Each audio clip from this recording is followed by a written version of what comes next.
욥이 고난을 만나자 욥의 친구 세 사람이 위로하고자 찾아왔습니다. 엘리바스, 빌닷, 소발.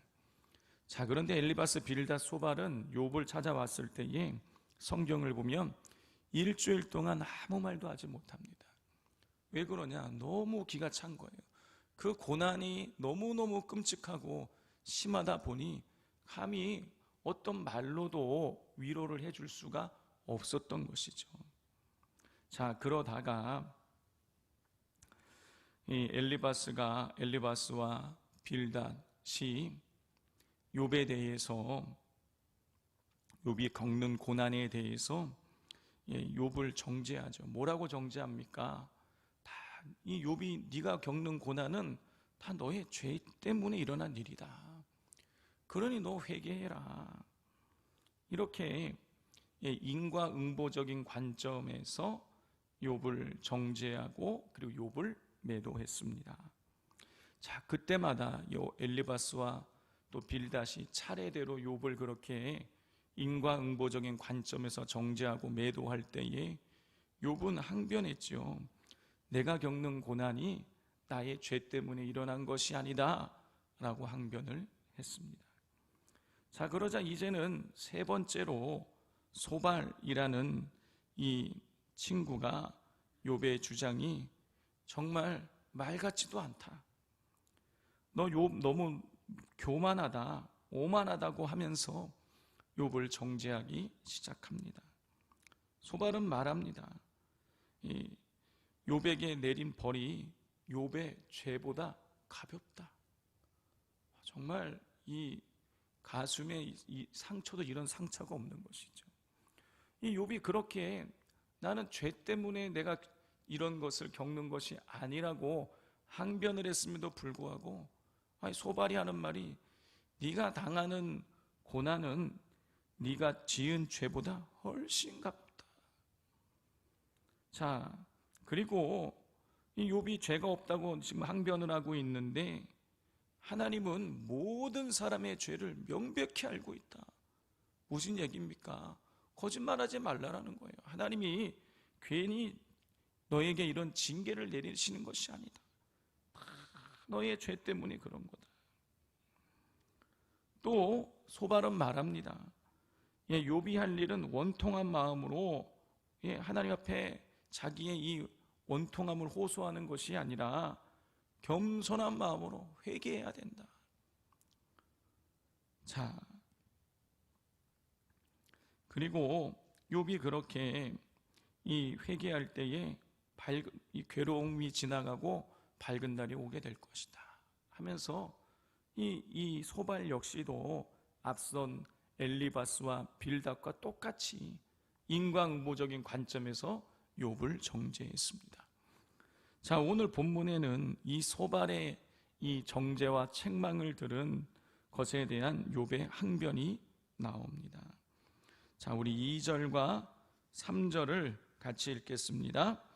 너희만 참으로 백성이로구나.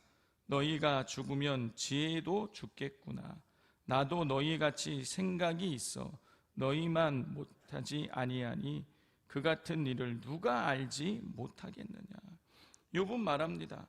야, 너희들 소발에 대해서만 얘기하는 거 아니야.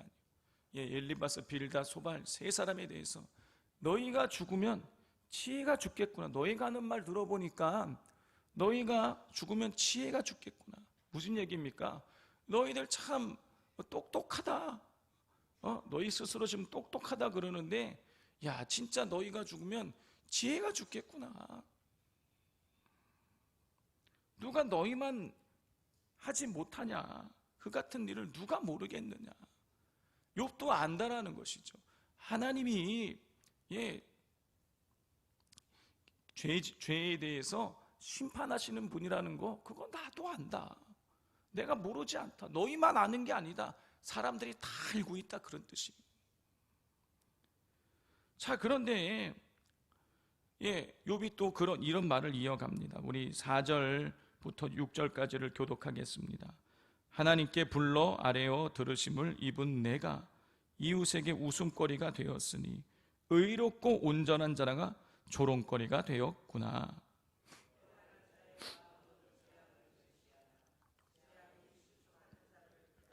함께 읽겠습니다. 강도의 장막은 형통하고 하나님을 진노하게 하는 자는 평안하니 하나님이 그의 손에 후히 주심이로다. 4절에서 말합니다. 의롭고 온전한 자라가 조롱거리가 되었다. 너희가 지금 죄 지은 자가 하나님의 심판을 당한다고 그러는데, 그런데 그거 너희만 아는 게, 알고 있는 게 아니다. 다 사람들도 다 알고 있다. 나도 알고 있다. 그러나 지금 내가 왜 나는 죄를 지은 것이 아님에도 불구하고 의롭고 온전한데도 불구하고 나는 지금 사람들의 조롱거리가 되어 있다. 6절에서는 강도의 장막은 형통하고 하나님을 진노하는 자는 평안하다. 이런 일도 있다라는 거예요. 강도는 죄를 지었는데 형통하고,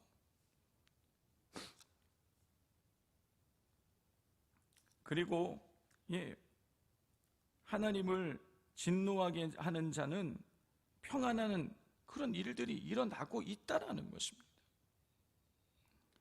성도 여러분, 하나님은 기계적으로 의인에게는 복을 내리시고, 그리고 악인에게는 재앙을 내리시는 것이 아니라, 어떨 때는 지금 욥이 말하고 있는 것처럼 의인에게도 환난을 허락하시고 악인에게도 형통함을 주시기도 하신다는 거예요.